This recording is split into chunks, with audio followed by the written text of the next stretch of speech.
Hello students, this is the second online lab. You're going to be working with Google Sheets again. We're going to make a brand new Google Sheet based on some data that I found on the internet through a site called Data World. On Data World, there are a lot of interesting data sets, but one of them specifically is a data set on Disney movies. Taking a look at the Disney movies file, there's a lot of information on all these different Disney movies like Snow White and the Seven Dwarfs, like Herbie Goes to Montana or whatever the heck this is. Anyway, what we're going to be doing is we're going to be using Google Sheets to try to work with this data. So the first thing that I want you to do is grab the data and save it to your computer. And once you open it in your browser, you should see a little link that says Open with Google Sheets. You can do this, or you can save it and then open it in Google Sheets. Either way, it's going to do the same thing. It pops it up into a new Google Sheets window, and CSV stands for comma separated values. That is a very common way that people use to save data sets. A comma separated value sheet is going to look like this. It's going to say movie title, and then the next piece of information is going to be after a comma. So it'll say movie title, comma, release date, comma, genre, comma, etc. So what we're going to be doing with this this data set is trying to operate on it, work with it, and make some new sheets. So what I'm going to do is I'm going to click on this link right here to the move link and try to move it into the folder that I was looking at before entitled My Statistics Notes. So I click on that link, I go all the way back to the beginning to My Drive. I go to My Drive and look for My Statistics Notes, which is here, and then select Move here. So now you know exactly where this sheet is going to be. Perfect. So notice that the first thing that that I'm going to see when I look at this sheet is the title. It says Disney _movies _ blah blah blah. This total gross means the gross amount of money that it made, or these different movies made. But this title is actually totally gross. So we're going to rename this sheet with a different title. So go ahead and double click in here and go rename. I'm going to delete this and rename this to last name, first name, OL2. So in my case, it would be Scordine Luke -OL2. Easy. That means Online Lab 2. One other thing that I notice about this data is that there's a header row with movie title, release date, etc. But this header row is not frozen. Like if I were to scroll down, I lose that. So again, just like last time, we're going to go view freeze one row so that that top row is frozen. Just like another Disney movie. Next, I want to rename these titles. This movie _ title isn't really doing it for me, so I'm going to rename it so that it sounds like a human wrote it. So you can see I started doing that already. All you got to do is double click into one of the cells and delete it, and then go MPAA rating. We're just rewriting it in like normal English. Okay, so far so good. Now what I want to do is highlight all of the cells that have data in them by starting at A, the column A, and dragging over. And then I'm going to double click on the end here. That rearranges automatically all of the cells so that everything can be seen. That makes it easier for me to see all of the data. Now, one of the questions in the online lab asks me about the top 100 movies. So what I'm going to do is I'm going to click up here in this blank cell, and that highlights everything. I'm going to go to data and then sort. I'm going to sort this entire range going from highest to lowest. So does the data have a header row? Yes, it does. We already rearranged it, so it said movie title, release date, etc. So now I'm going to go to where it says inflation adjusted gross, which is the amount of money that it would have made if it was put out today in today's dollars. And I'm going to sort it not from A to Z, in other words, from smallest to largest. I'm going to sort it from Z to A, from largest to smallest. That means that it's all sorted in terms of inflation adjusted gross. If I scroll down, you can see this number continuously going down. It's not going up and down, etc. So now I have all of the movies in the correct order. I'm going to start at A1, which is here, and I'm going to select all of the top 100 movies. It asks for the top 100 movies. So I'm going to click and drag, scrolling down until I get to 101. The reason I'm getting 101 is because I have 100 rows of data, and I also have that header row, which is row number 1. I'm going to Control C or right click and do copy, and then I'm going to make a new sheet. This new sheet is going to be called top 100. Beautiful. Then I'm going to click into cell A1 and press Control V or paste. I'm going to have to do the same thing I did before, adjusting all of the columns so that they're the correct widths, and also going to view freeze 1 to freeze that top row. I'm going to put a pin in that and go back to Disney movies total gross. Speaking of total gross, I'm going to rename this into all Disney movies. And the next question on the OL2 says, what was the most popular genre of all Disney movies and by what percentage? So what I need to do is look at all of the ratings, which are the MPAA ratings, and try to figure out which one happened the most often. Now the question asks you about all Disney movies, so I'm actually going to do this for the top 100 to show you an example, but not to give away the correct answer. It's talking about the genre, so I highlight all of the genres, which is in column letter C, and we're going to go into Insert, and go to chart. Now the default chart that it gives me is a count of genres in terms of a bar graph. A bar graph is a perfectly serviceable chart in order to answer the question at hand, which is what was the most popular genre of all Disney movies.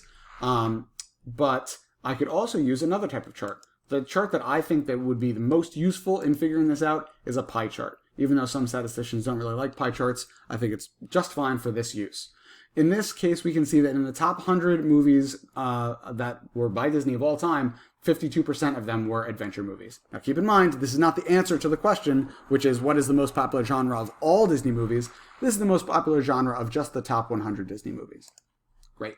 So now I have this cool little chart that I made. I'm going to drag it over to the side here so that I can keep working with my data. Just keep in mind, all I had to do was highlight the data I wanted to make into a chart, and I went to Insert, and I went to Chart.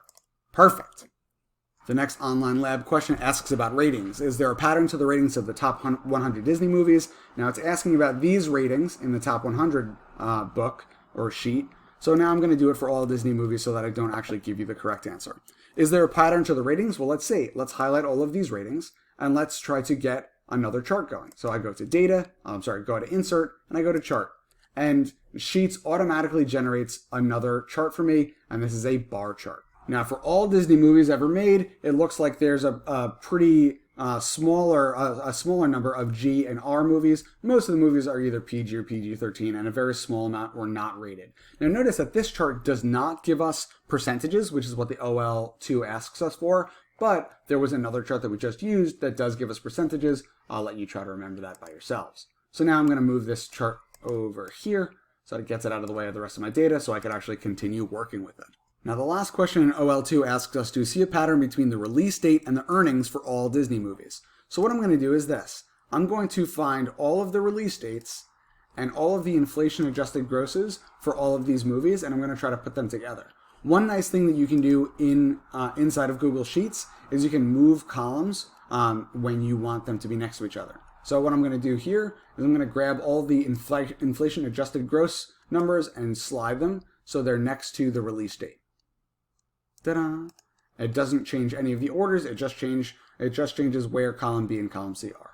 Now I'm looking at all of the inflation-adjusted gross numbers and also the release dates. I'm going to grab both of these and I'm going to put them in their own separate sheet. So again, I'm going to press Control C or Command C or right-click and go copy, and then make yet another sheet.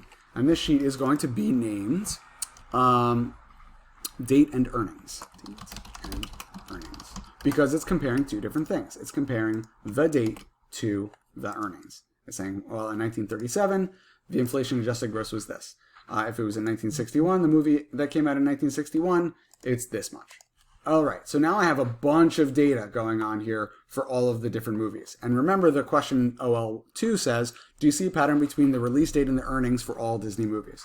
Now, I don't want to give you that exact answer, so instead of using this data, I'm going to use a slightly different set of data. Okay, I've altered the data somewhat so that my answer isn't going to give you the same exact answer that you would get if you do the work yourself. All right, I'm going to highlight both of these columns, which is the release dates and inflation-adjusted gross, because this is all the data that I want. And what I'm going to do now is I'm going to, again, insert a chart. Now, Google Sheets is very smart. It knows the type of data that you're putting into it, so it's going to try to guess as to what kind of chart you want. In this case, it guessed that you wanted a line chart. I want you to notice that it's not really super easy to see a trend between release date and inflation adjusted gross income because this data is sort of not organized in a way that's easy to understand. So I'm going to try to rearrange my data a little bit so it makes a little bit more sense. I'm going to highlight the chart and just go delete chart.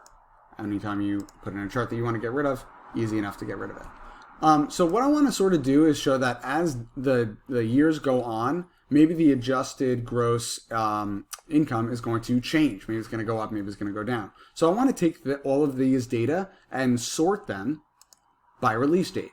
I want the release date to go from smallest to largest. I want to go from the oldest movie to the newest movie. So I'm sorting it like that. And that means that the first movie on the chart is 1937's, I believe that was Snow White. And then the last data value in the chart was from 2016. That's where the data ends. Okay, so maybe we can see a pattern now. So what I'm going to do is I'm going to grab these two columns again, A and B, go to Insert and then Chart. And this chart should look a lot easier and make a lot more sense. It looks like the first movie, according to inflation adjusted gross, is very, very high. But as we get further and further on into the future, it looks like all of these movies have about the same earnings. But I know that's not necessarily true because in most recent years, like for example, like the Avengers came out and was very popular. So maybe we need to sort of rescale this a little bit. One thing that's really throwing off the balance here is that first movie. Now keep in mind that first movie is $5 billion, $5.2 billion. It's much higher than all the other numbers. So one nice thing about charts in Google Sheets is that they're dynamic. What that means is if I take that first value and remove it, delete this row, it automatically changes the chart. And as you can see, the chart changes a lot. Like we are able to see that this movie that was very early on in 1940, it earned a whole lot of money, just about $2 million. But after that, it fell off. Sorry, $2 billion. But after that, it fell off. A little spike here around 1960, but then everything else seems pretty consistent. So keep in mind, that answer might be different because I changed the data a little bit so that your data, when you do this chart, is going to look a lot different. All right. What we've done so far today is we've looked at all of the different ways that you can manipulate this data and turn them into charts. We made bar charts, we made a line graph, and we also made a pie chart. Keep in mind that some of the responses that I've given you here are not exactly what it's looking for in the OL2, so read the directions carefully. All right, folks, that was Online Lab 2 about Google Sheets. Good luck studying.